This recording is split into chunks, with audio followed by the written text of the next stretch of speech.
Ndërsa si po shihet kjo çështje krejt, do ta realizojmë tani një bisedë të shkurtër, bisedë online me Engelbert Zoga, i cili është analist politik. Ky ka shkuar ta festojë në Tiranë? Në Tiranë të sheh jo nga zhurma në Kosovë se çfarë po thuhet, por në një ambient ose të mbledh një informacion nëse edhe në Tiranë gëzohen për këtë. Po ndonë se merr dhe informacione tjera jo çdo herë nga vendi, por duhet me dal pak më tutje me një horizont tjetër. Mos i harro këtë pyetje që ne nisëm, të përshëndesim. Zotri Zoga, përshëndetje, faleminderit për inkuadrimin. Mirëmëngjes, faleminderit juve. Zefaj, më fal, lutem. Po përmendëm shumë emra, edhe disa emra të ri në këtë kabinetin e qeverisës dhe ta ngatruam me ty mbi emrin, na fal. S'ka asnjë problem. Po, ndodhesh në Tiranë, por para se të flasim çfarë thuhet në Tiranë për këtë, si e sheh në syrin tuaj formimin e institucioneve, krimin e qeverisë konkretisht? Unë kam shku sot në gjesë në Tiranë se është një çështje personale për çështjen e makinës, sepse unë ngas makinën me tabelat e Tiranës, kam shkuar që për çështjen krejt administrative, e qartë, por donim pak ta bënim më interesante këtë dhe se besoj që s'ke taku dikë. Faleminderit që dërgove sinqert. Ta trajtoj këtë temë, dhe e sigurt gjatë ditës do të pi kafe me miq këtu që kam, edhe pastaj do të bisedojmë për të gjëra. Po, sa i përket qeverisë, të themi drejtën u bë mirë që Kosova më në fund ka një qeveri fuqi plot, domethënë tamam kështu zyrtare dhe formale, sepse pa qeveri, domethënë një shtet nuk mund të funksionojë. Kemi qeverin Kurti 3, ajo që bie me një në sy është një qeveri tamam vetëvendosje me ato partnerë që i kishte brenda listës garuse, listës zgjedhore, pra që du të them nuk ka marrë partner nga jashtë partia. Është një qeveri gjithëpërfshirëse, sepse pam që i ka përfshirë të gjitha komunitetet aty jo shumicë brenda. Ajo që me ra në sy nuk është balancuese në aspektin gjinor, do të thotë ka pak gra dhe vajza. Diku 25-30 ishte përbërja e grave në këtë qeveri. Duket ishin vetëm 5. Në përqindje në qoftë se flasim, po. Në aspektin profesional, ta them të drejtën, aty ka emra të ri dhe nuk e di në qoftë se ata me të vërtetë do të jenë të zot të qeverisin ose të drejtojnë ministritë të tyre, duhet të presim. Vetëm se janë emra të ri? Vetëm se janë emra të ri, sepse figurat e tyre nuk njihen edhe të këtyre emrave të ri të cilët janë tashmë. Po e them këtë, vetëm se janë emra të ri, thatë se nuk di diçka më shumë për ta, po në çfarë konteksti po e thu këtë?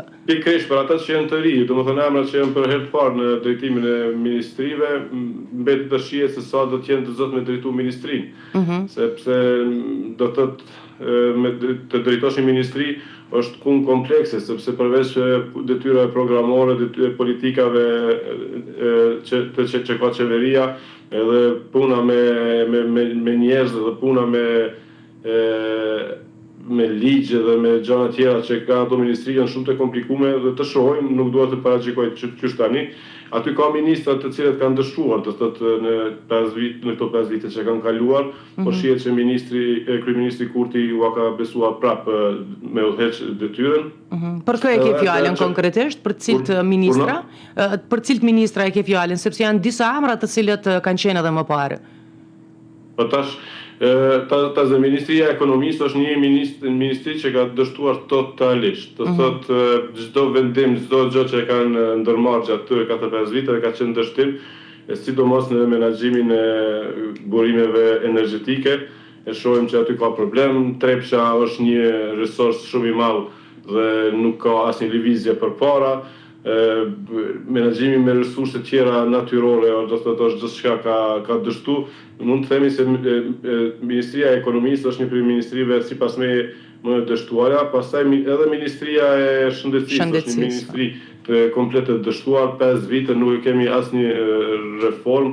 Aty herë kemi dëgjuar se sikur janë mirëmbajtur dhe sikur janë bërë disa servise në recepcione të disa spitaleve, por nuk kemi ndonjë reformë, nuk kemi ndonjë zhvillim, qytetarët ende presin radhë të gjata, mjekët ende elshojnë Kosovën, qytetarët duhet të gjejnë shërim në shtete tjera, sepse nuk arrin të shërohen në Kosovë, pra nuk ka asnjë përparim në këtë ministri. Nëse flasim për Ministrinë e Arsimit, për shembull, ku definitivisht investimi më i madh dhe potenciali më i madh duhet me qenë aty, nëse aty është mirë, ka mundësi që ky degëzim të vazhdojë mirë më pas edhe në shëndetësi dhe në ekonomi dhe në të gjitha të tjerat.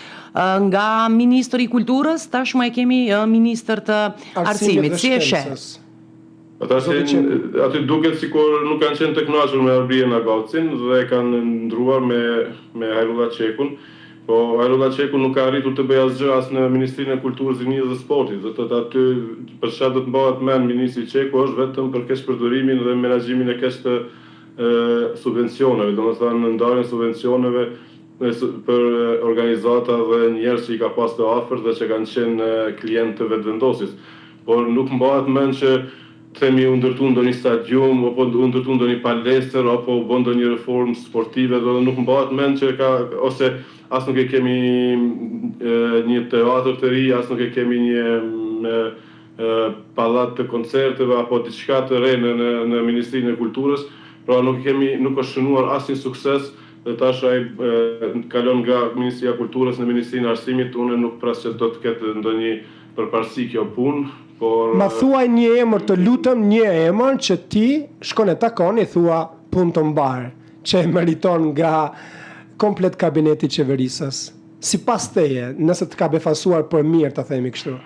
Nga qeveria e kaluar, të thënë të drejtën, po të kishte qenë më korrekt në aspektin politik, do të kisha thënë, ok, Ministria e Punëve të Brendshme, sepse arriti që të vendosë një rend dhe një rregull në veri. Mirë po, do të thënë si politika, do të kisha duar trokit, do të thotë ka arrit që të sjellë një rend dhe rregull dhe të eliminoj bandat në veri, por sjellja e tij nga ministër, arroganca dhe mënyra se si ai trajton të tjerët. Tash po merrem me veriun, po merrem me pjesën tjetër të Kosovës. Pjesën tjetër. Një ministër që kështu në aspektin njerëzor, nuk profesional dhe politik nuk më pëlqen, por për një mision që e ka përfunduar në veri, për atë do t'i thësha, domethënë e vlerësoj dhe e çmoj. Kë e konsideron këtë rast që ishte faktori kryesor për formimin e qeverisë pas një viti zhurmë, ku fillua në shkurt dhe u zgjidh çështja në shkurt. Kush ishte fajtori, nëse mund të themi, që bëri që mbrëm të krijohen institucionet? Jo, fajtori, meritori është diaspora. Fajtori po, në këtë aspekt. Fajtori pozitiv. Është diaspora, sepse diaspora, do të thonë, erdhi, solli votat dhe bëri ndryshimin, jashtoi këto deputetët që i mungonin lëvizjes vetvendosi për të krijuar vetëm qeverinë. Pra, në fal atyre votave që erdhën, u bë diferenca dhe kemi sot qeveri. Kush është fajtori pse do të thotë u mundsua që të fitojë një parti e vet me pushtetin, është opozita. Opozita e cila është deshta të flasim për opozitën. Në fakt nuk po duket që ka opozitë.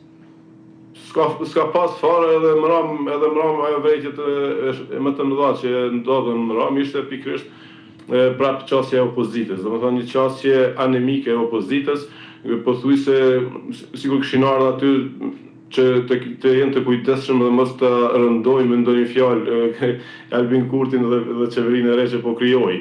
Edhe pse aty kishte shumë çka për të thënë, sepse që në ekspozen e tij kryeministri Kurti paraqiti shumë të pavërteta dhe paraqiti shumë gjëra jo reale, domethënë që ai asnjë mundësi nuk ka që ti arri ato, ti realizoj ato premtime, por ja që edhe ato kaluan në heshtje dhe në një mënyrë opozita i miratoj, pra ashtim bën Besnik Tahiri, por do thotë edhe ai ishte një zë, si më thon, një paraqitje më shumë emocionale se sa e strukturuar, por gjithsesi ai ishte kritik dhe do të thonë kundërshtoi ekspozen e Albin Kurtit.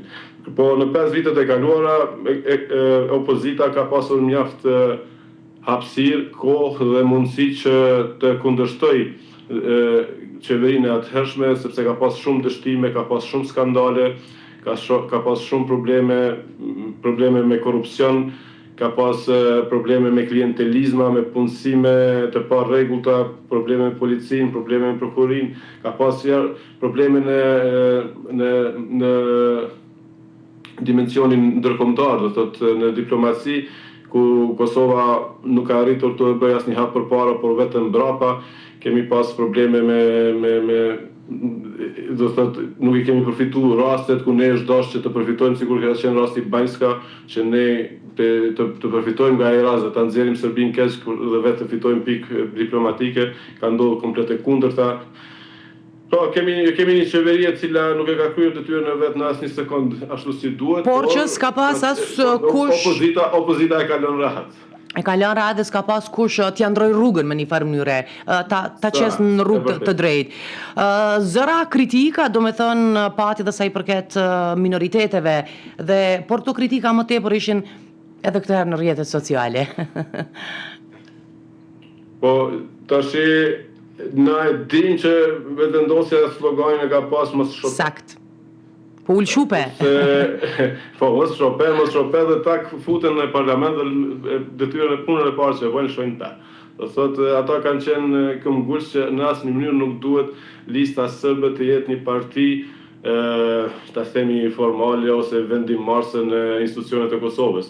Por ja çfarë ndodh, ata u kthyen në zgjedhjet lokale, i fituan të gjitha komunat, tash janë futur nëpër komuna, po i largojnë punëtorë shqiptar nga puna, po i kthejnë simbolet e tyre, po e sistemojnë, po e vendosin komplet qeverisin lokale ngadalë, por sigurt po e vendosin dhe po e marrin situatën nën kontroll. Tani vjen puna te nënkryetari i kryesisë së kuvendit. Gjitha e zhurmë është bërë që nuk duhet të ketë një përfaqësues të listës serbe. Qëllimisht e kanë organizuar votimin ndaras për kryetarin e kuvendit dhe ndaras për nënkryetarët, dhe nënkryetarët jo shumici kanë trajtuar veç e veç, për ta shmangur listën serbe nga kryesia. Edhe pse ata kanë qenë të vetëdijshëm se çfarë thot kushtetuta dhe se si qëndron situata. Por ju ka interesuar që ta bëjnë dramë këtë punë. U shkel kushtetuta? U shkel kushtetuta në këtë rast? Jo, sipas jush? Është shkel kushtetuta në atë vitin e kaluar, do thotë kur ata gjenin arsye për ta votuar ndamaz, ndryshonin procedurat nga seanca në seancë, bënin ato skenaret, ato dramatizime duke votuar 3 herë secilin kandidat dhe pastaj duke sjellur Nenad Rashicin si nënkryetar dhe aty u shkel kushtetuta. Aty po, e qartë është aty. Mendova ato shkeli i kanë bërë me vetdije të plotë, sepse ata kanë ditë se janë duke shkel kushtetutën, por në këtë mënyrë kanë fituar simpatinë e popullit. Pra kjo ka qenë loja tyne dhe opozita ka rënë këtë grack. Do thotë është bërë pjesë e lojës se Albin Kurtit. Dhe jo vetëm këtë grack, por edhe në shumë tjera. Tash më në fund sikur s'ka ndodhur asgjë dhe tani pranojnë që ta fusin listën serbe nënkryetarin Sako Simiqin si pjesë e paketës dhe ta votojnë, bile ky ish kryetari i Mitrovicës Bahtiri kishte thënë që unë e pres dorë dhe nuk e votoj një përfaqësues të listës serbe dhe dje i buzëqeshur e shumë i kënaqur me të dyja duart. Dëgjoj, teksa i duke folur dhe duke biseduar me ne, unë jam duke numëruar merita pozitat e ministrisë. Më dolen saktë, sepse kanë qenë 16, tani janë 20. 20, po. Dhe po shikoja për shembull zëvendës kryeministre e dytë dhe njëkohësisht ministre e drejtësisë. Lejohen ta quajmë kështu 2 pozita të tilla? Po, është normale, është normale. Do thotë një zëvendës kryeministër, përveç që ka postin zëvendësit, ngarkohet edhe me detyrë tjetër të caktuar, edhe më herët sikur u çuditet që ka 3 zëvendës kryeministra, edhe kjo është praktikë që ndodh, ka pas edhe deri 5 zëvendës kryeministra. Po, për shembull, në mandatin e kaluar, zëvendës kryeministre e tretë ka qenë kjo Emilia Rexhepi, e cila tashmë është bënë kryesisë së kuvendit. Çfarë u shtua nga 16 në 20 ministri? Po, pajtoni me këto 4 ministritë e reja? Jo, as pak, bile unë jam i sigurt që as vetë Albin Kurti nuk pajtohet, sepse ai ka qenë kritiku më i madh i numrit të madh të ministrive, sepse kur ka qenë në opozit, në atë kohën kur ai po punonte dhe po përgatitej që të rritej, ai vetë ka kërkuar që Kosova nuk është një vend i madh që të ketë më shumë se 13 ministri, 13-14 ministri. E bile ka qenë edhe i thara asaj që Kosova mos të ketë, nëse ka 13 ministri, mos të ketë më shumë se 30 zëvendës ministra, por ato fjali ka harruar gjitha, tash I kemi 19 ministri, por mos harrojmë se edhe mandatin që kaloi pa të arrit me shku deri në 60 zëvendës ministra. Pra, ndryshe fletë, ndryshe vepron, 20 ministri janë shumë, këtu kërkohet kthjellësi dhe mendje precisë se si të fuzionohen ministrit e fushës dhe ti mundesh pastaj ato ministri ti menaxhosh, ti administrosh duke angazhuar ekspert profesionist në për departamente të caktuara, pra I departamentizon ato ministri dhe I pavarëson dhe në mënyrë që ato t'i çojnë përpara çështjet përkatëse. Gjithsesi dhe kur është më kompakt, më lehtë me funksionu, shpenzimet gjithashtu janë më të vogla, gjithçka do të kishte funksionu më mirë. E vërtet, edhe eliminohen shpenzimet, edhe rritet komunikimi, edhe ka më shumë eficiencë në menaxhimin e ministrive kur ato janë të përmbledhura mirë. Por këtu kërkohet me të vërtetë kërkohet profesionalizëm, por unë nuk besoj që ka munguar profesionalizmi në këto gjëra, por më shumë këtu ka Albin Kurti është munduar të kënaq të gjitha palët dhe për të kënaqur të gjitha palët atë është dashur që të rrisë numrin e ministrive. Edhe kryekuvendari që ishte I ka dhënë një post në ministri Dimal Bashës, ministri I infrastrukturës dhe transportit. Surprizë për ty?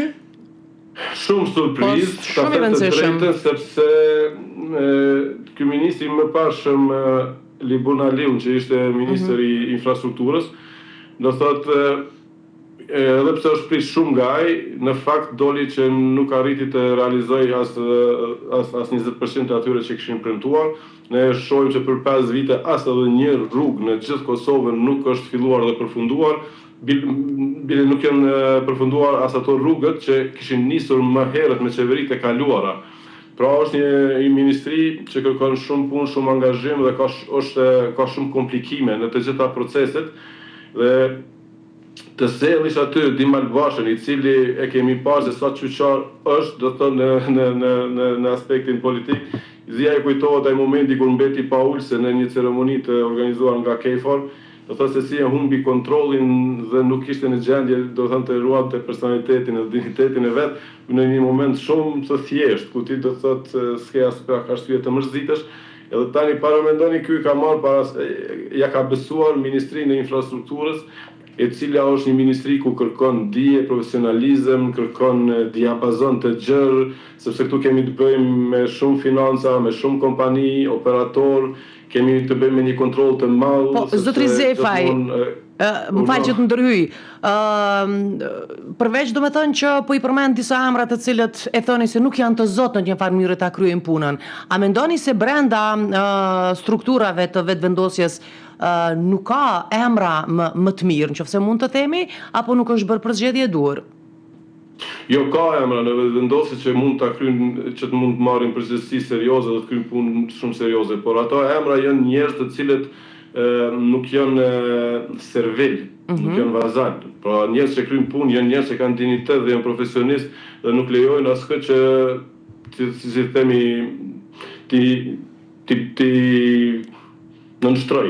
Kurse këto një pjesë e madhe këtyre ministrave që ne I shohim aty janë tani në këtë rastin konkret që përmendëm Dimal Basha, ky është komplet një person servil. Do thonë nëse mbajmë mend Dimal Basha në kohët e mëhershme ka qenë personi që fliste zi e keq e tërë për lëvizjen vetëvendosje dhe liderin Albin Kurti. Edhe pas një kohë, një periudhë shumë shkurt, ai vjen edhe bëhet një faktor. Pas kësaj deklarate shikoje telefonin se pikërisht ky të ka marrë në telefon, jo për këto fjalë që ti the, sepse mban vetë përgjegjësi, po të ka marrë në telefon se don një zëvendës ministër, a kishe pranu? Kush mund? Po? Oh, jo. E në një fush tjetër, në një drejtim tjetër të ministrisë. Jo, në këtë vi as ministër, as... Okej. Qëndron në këtë fush që je. Krejt për fund. Unë me këtë mënyrë se si qeverisë Albin Kurti dhe njerëz që ka për rreth, unë kam probleme konceptuale. Do të thotë mënyrën se si duhet të drejtohen gjërat, unë I mendoj komplet ndryshe dhe nuk përputhet as pak me këtë. Por shaka ishte kjo e fundit. Jo në rregull e pranoj. Krejt e fundit, së shpejti duhet zgjidhet edhe presidenti ku dhe aty thuhet që mund të jetë sfiduese kjo pjesë. E shes si sfidë? Do të vazhdoj punën kjo qeveri? Patjetër do të jetë sfidë, kjo është sfida e radhës bile. Kjo është edhe sfida kryesore, do të thotë për të stabilizuar gjitha institucionet e Kosovës, sepse për kuvend dhe për qeveri ne pothuajse ishim gjithë të përgatitur që do të kaloj shumë shpejt.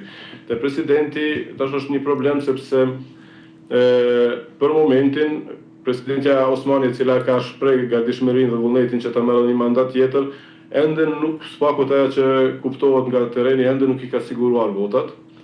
Kurse kryeministri Albin Kurti në një mënyrë I ka bërë me dije që unë t'i siguroj votat që I kam, do të thotë që janë të mijat, të vetëvendosjes, po nuk mund të siguroj vota tjera, kështu që I takon presidentes Osmani që të siguroj vota tjera.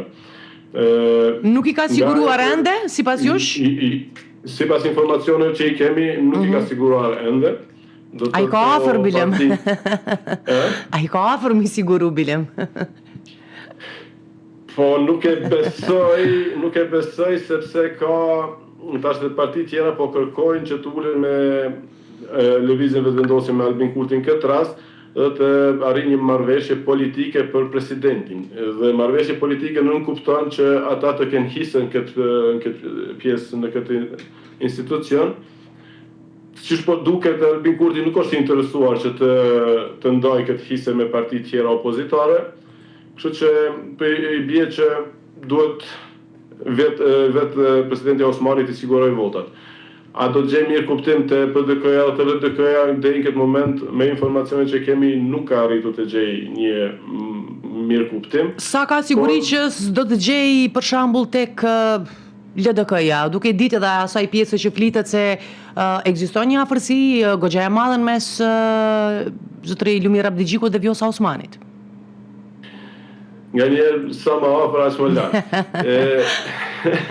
Ashtu përflitet, por Lumir Abdixhiku tani mori partinë, do të thonë mori besimin për të vazhduar me drejtimin e partisë. Dhe çfarë ka të keqe këtu?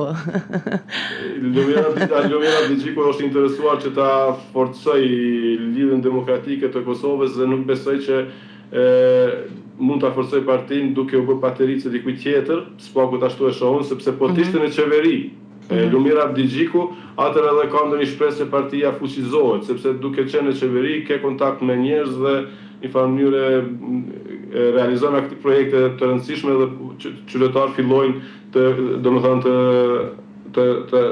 duan atë parti. Po duke mbështetur presidentin, duke qëndruar prapë në opozitë, atëherë nuk e di se ku është përfitimi.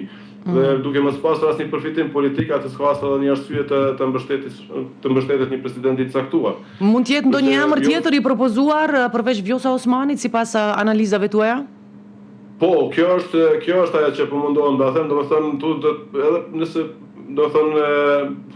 tentohet me PDK ose me LDK, atëherë ato parti do ta kenë një emër tjetër që do ta propozojnë, por atëherë këtu duhet bashkëpunimi me Albin Kurtin. Unë nuk po shoh një gatishmëri të Albin Kurtit me bashkëpunu me PDK dhe me LDK, sepse po do mi trajtu ashtu si parti opozitare dhe deri sot nuk e kam parë ndonjë Për shembull, mbrëmë u kritikua goxha shumë Bedri Hamza nga adhuruesit e shumë të tij. Tregon kjo diçka më shumë këtë aspekt? Po do ta kenë tash unë lexova diçka, por nuk e di nëse kam arritur të marr gjitha informacionet. Ajo është kritikuar për shkak se ishte shumë I butur, nuk po arri me kuptu si po mendon opozita të përballen me Albin Kurtin duke qenë të butë dhe duke qenë të kujdesshëm se çfarë I thonë. Opozita duhet të jenë me projekte të qarta, me një vizion të qartë, me një mision të qartë, edhe duhet të zhvillojnë edhe aktivitete që çojnë drejt misionit të tyre. Unë nuk po I shoh që ata po bëjnë që kanë një sjellje të tillë, prandaj edhe kritikohen. Po, do të ketë president apo jo? Mund të jetë një figurë historike me vlera kombëtare e tjera, nëse një propozim I tillë vjen pasi që dështon Vjosa Osmani, atëherë unë ndoshta këtu do të shoh një parafrim të palëve nëse propozimi do të jetë I qelluar. Kush mund të jetë emri tjetër? Keni ide kush mund të jetë nëse jo Vjosa Osmani, personi tjetër? Po përflitën emra dikush do thotë përmend familjen Jashari, që të vjen ndonjë emër nga familja Jashari, që pastaj do të ishte një emër përbashkues.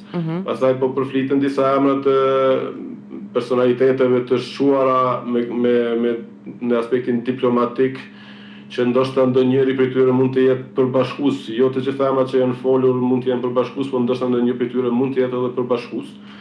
Është fol Blerim Shala për shembull, që mund të ndoshta nuk i merr të gjitha votat e një subjekti opozitar, por mund të merr aty këtu ndonjë vot, sepse aty gjitha që kërkohet është që të sigurohen 80 vota që qëndrojnë në sallë, jo që... Po, në raundin e tretë së paku 80 të qëndrojnë në sallë.